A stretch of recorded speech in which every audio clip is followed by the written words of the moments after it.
Covid കാലത്തിന് ശേഷം പലതരത്തിലുള്ള വൈറൽ ഇൻഫെക്ഷൻസുമൊക്കെ ശ്വാസകോശത്തെ പ്രതികൂലമായി ബാധിക്കുകയും ചുമ, കഫക്കെട്ട് ഇത് ഒട്ടുമേ മാറാതെ വരികയും ചെയ്യുന്ന ഒരു സാഹചര്യം ഒരുപാട് രോഗികളിൽ അനുഭവപ്പെടുന്നുണ്ട്. നമുക്ക് ഈ ചുമ, പ്രത്യേകിച്ചും കുത്തിയുള്ള ചുമ, അതിൻ്റെ കാരണങ്ങൾ എന്തൊക്കെയാണ്, അത് എങ്ങനെ ഒന്ന് തരണം ചെയ്യാം, വീട്ടിൽ അതിന് ചെയ്യാവുന്ന പൊടിക്കൈകൾ എന്തൊക്കെയാണ്, ഇതെല്ലാം ഒന്ന് ഡിസ്കസ് ചെയ്യാം. നമസ്കാരം, ഞാൻ doctor Bibin Jose, pulmo medical centre, Pala, Kanjirappally and Sulthan Bathery.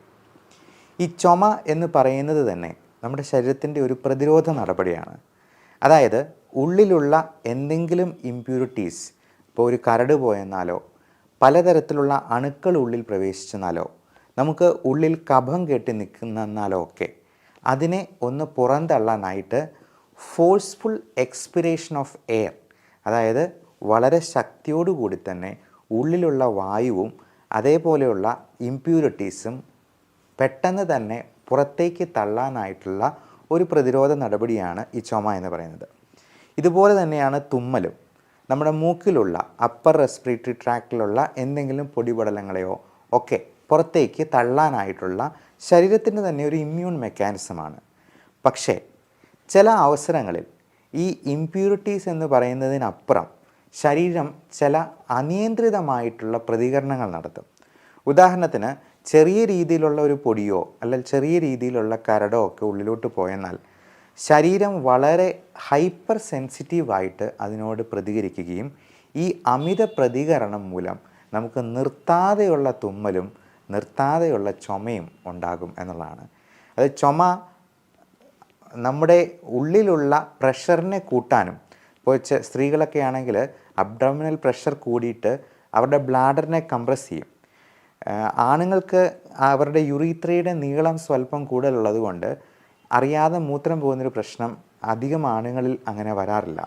പക്ഷേ സ്ത്രീകളിൽ ഈ ഒരു പ്രശ്നം വളരെ വളരെ കഠിനമായിട്ട് തന്നെ ഉണ്ടാകാം. അതായത് ചുമയ്ക്കുമ്പോൾ അറിയാതെ മൂത്രം പോവുക. അപ്പോൾ മുസ്ലിം സഹോദരിമാരൊക്കെ പറയാറുണ്ട്, അവർക്ക് പ്രാർത്ഥനയ്ക്ക് പോലും പോകാൻ, നിസ്കരിക്കാൻ പറ്റാത്തതുപോലെ ഇടയ്ക്കിടയ്ക്കെല്ലാം ഈ പറയുന്ന പ്രശ്നമുണ്ടാകുന്നു എന്നുള്ളത്. അപ്പോൾ ഈ ചുമയാണെങ്കിലും തുമ്മലാണെങ്കിലും നമുക്ക് അനിയന്ത്രിതമായിട്ടുണ്ടാകുന്നുണ്ടെങ്കിൽ അതിൻ്റെ കാര്യകാരണങ്ങൾ നമ്മൾ കൃത്യമായിട്ട് ഇവാലുവേറ്റ് ചെയ്യണം. അതിൽ ഏറ്റവും പ്രധാനമായിട്ടും നമ്മൾ ചെയ്യേണ്ടത് ചെസ്റ്റ് എക്സ്റേ, ബ്ലഡിലുള്ള ടെസ്റ്റുകൾ, eosinophil count, total count, differential count, അതുപോലെ IgE എന്ന് പറയുന്നൊരു പാരാമീറ്റർ ഉണ്ട്.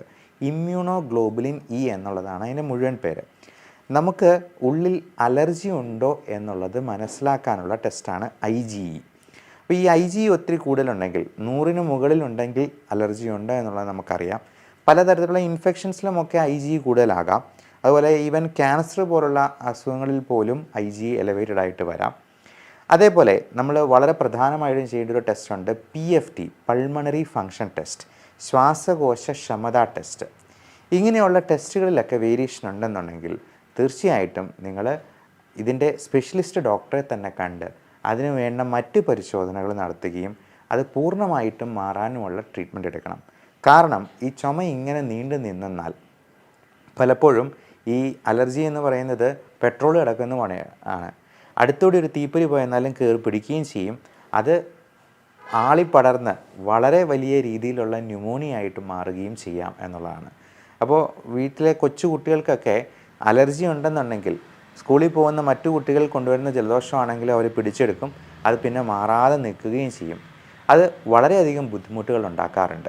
അതുകൊണ്ട് അലർജി ഉണ്ടോ എന്നുള്ളത് IgE ലെവലിൽ നമ്മൾ മനസ്സിലാക്കി കഴിഞ്ഞാൽ അതിൻ്റെ കാരണം കൃത്യമായിട്ട് കണ്ടെത്തണം. അപ്പോൾ പലപ്പോഴും നമ്മൾ ഡെയിലി കഴിക്കുന്ന ഭക്ഷണത്തിൽ തന്നെ അലർജി ഉണ്ടാവാം.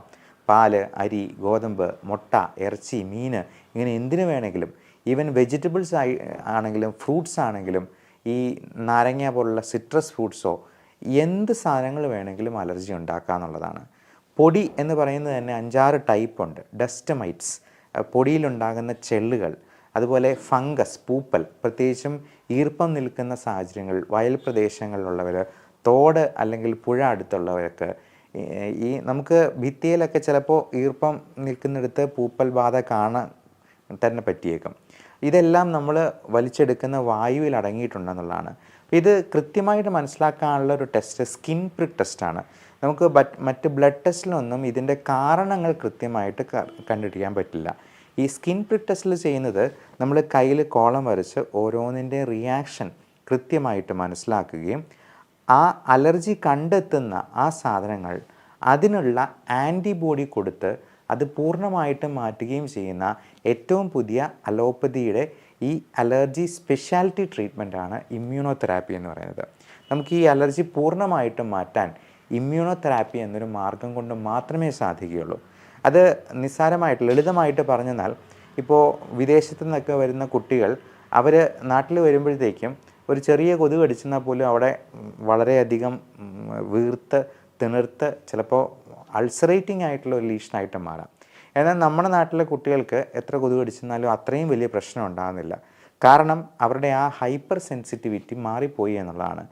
കൊച്ചു കുട്ടികളായിരിക്കുമ്പോഴത്തേക്കും കൊതുക് കടിച്ചെന്നാൽ വലിയ റിയാക്ഷൻ കാണിക്കാം. എന്നാൽ അവർ മുതിർന്നു കഴിയുമ്പോഴത്തേക്കും അത് മാറി വരുന്നതിൻ്റെ ഒരു കാരണം ഈ ഹൈപ്പർ സെൻസിറ്റിവിറ്റിയെ നമ്മൾ ഇല്ലാണ്ടാക്കുന്നു എന്നുള്ളതാണ്. ഏതാണ്ട് ഇതേ മെക്കാനിസം തന്നെയാണ് ഇമ്മ്യൂണോതെറാപ്പിയിൽ നമ്മൾ ഉപയോഗിക്കുന്നത്.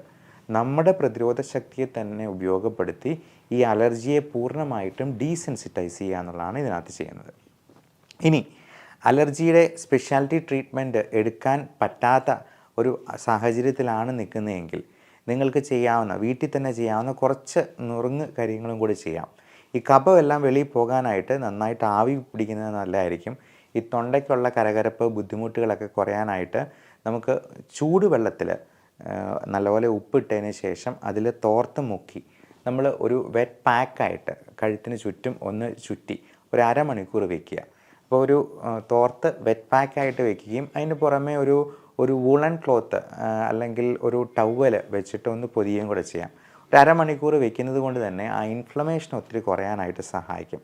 അതുപോലെ റെക്കറൻ്റ് ആയിട്ട് ടോൺസിലൈറ്റിസ് ഫാരഞ്ചൈറ്റിസ് ഒക്കെ വരുന്നവർക്കും ഈ വെറ്റ് പാക്ക് തന്നെ ഉപയോഗിക്കാവുന്നതാണ്. അതേപോലെ തന്നെ നമുക്ക് വീട്ടിൽ തന്നെ ഉണ്ടാക്കാവുന്ന ഒരു പൊടി കൈയും കൂടെ ഞാൻ പറഞ്ഞുതരാം. 5 കൂട്ടുണ്ട് അതിന്: ചുക്ക്, കുരുമുളക്, തൃപ്പലി, ജീരകം, കൽക്കണ്ടം. ഈ 5 സാധനങ്ങളും നമ്മൾ മിക്സിയിലിട്ട് അടിക്കുക. അപ്പോൾ അതൊരു പൊടി രൂപത്തിൽ കിട്ടും. അത് ഓരോ സ്പൂണ് ഓരോ മണിക്കൂർ ഇടവിട്ട് വേണമെങ്കിലും അലിയിച്ച് കഴിക്കാം. അത് ഓരോന്നിനും അതിൻ്റേതായ ഗുണമുണ്ട്. നമുക്ക് ഈ കുത്തിയുള്ള ചുമ കുറയാനായിട്ട് അത് ഒത്തിരി സഹായിക്കും. ആടലോടകം പോലുള്ള മരുന്നുകളും ആയുർവേദ കടകളിലൊക്കെ അല്ലെങ്കിൽ അങ്ങാടി മരുന്ന് കടയിലൊക്കെ കിട്ടും. അത് നമുക്ക് ഉപയോഗിക്കാവുന്നതാണ്. ഇനി ചിലർക്ക് ഭയങ്കര ചുമ കാരണം ചിലപ്പോൾ ചെറിയ രക്തക്കൊള്ളികൾ പൊട്ടുക വരെ ചെയ്യാം. കണ്ണിലൊക്കെ സബ് കൺജങ്ക്റ്റിവൽ ഹെമറേജ് എന്ന് പറയുന്ന, കണ്ണ് ചുമന്നിരിക്കും, ഈ ചുമച്ച് ഉള്ളിലെ ചെറിയ രക്തക്കൊള്ളികൾ പൊട്ടുന്നതിൻ്റെ ഭാഗമാണ്. ഹെർണിയ ഉള്ളവർക്ക് ഈ ചുമ കാരണം ഹെർണിയയുടെ മുഴകൾ വലുതാകാം. അതേപോലെ തന്നെ ഉള്ളിൽ ഇൻട്രാക്രൈനിയൽ പ്രഷർ വരെ കൂടുകയും അതുമൂലമുള്ള കോംപ്ലിക്കേഷൻസും, ചിലപ്പോൾ ഈ കോഫ് സിങ്കോപ്പ്, ഒന്ന് ചുമച്ചിട്ട് ആൾ ബോധം കെട്ട് വീഴുന്ന ഒരവസ്ഥ, ഇതെല്ലാം ഈ കോഫിൻ്റെ കോംപ്ലിക്കേഷൻസ് ആണ്. ചുമ എന്നുള്ളത് നിസ്സാരക്കാരനായിട്ടുള്ള ഒരു സിംറ്റം അല്ല. അതിന് കൃത്യമായിട്ടുള്ള കാരണങ്ങളുണ്ട് എന്നുള്ളത് മനസ്സിലാക്കി അതിന് വേണ്ട ഇൻവെസ്റ്റിഗേഷനും ടെസ്റ്റും ചെയ്ത്, ഇപ്പോൾ ക്യാൻസർ മൂലം നീണ്ടു നിൽക്കുന്ന ചുമയുണ്ടാകാം. TB എന്ന് പറയുന്ന ക്ഷയരോഗം കൊണ്ട് 2 ആഴ്ചയിൽ കൂടുതൽ ചുമയുണ്ടെങ്കിൽ കഫം പരിശോധന നിർബന്ധമായിട്ടും ചെയ്യണമെന്നുള്ളതാണ് ഗവൺമെൻറ്റിൻ്റെ നിർദ്ദേശം. അപ്പോൾ ഗവൺമെൻറ്റിന് തന്നെ അതിന് ഫ്രീ ആയിട്ട് ടെസ്റ്റ് ചെയ്യുന്നുണ്ട്. ഫ്രീ ആയിട്ട് തന്നെ TB ഉള്ളവർക്ക് അതിൻ്റെ ട്രീറ്റ്മെൻറ്റും കൊടുക്കുന്നുണ്ട്.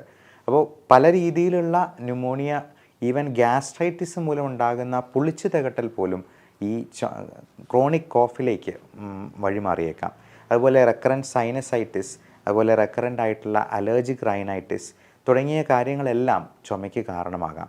അപ്പോൾ നിങ്ങളൊരു സ്പെഷ്യലിസ്റ്റ് ഡോക്ടറിനെ കണ്ട് അതിന് കൃത്യമായിട്ടുള്ള ട്രീറ്റ്മെൻറ്റ് എടുക്കുക തന്നെ വേണം. ഈ പൊടിക്കൈകളും വീട്ടിലെ ഹോം റെമഡീസും നമ്മൾ ചെയ്തുകൊണ്ടിരിക്കുന്നതിന് ഒരു പരിധിയുണ്ട്.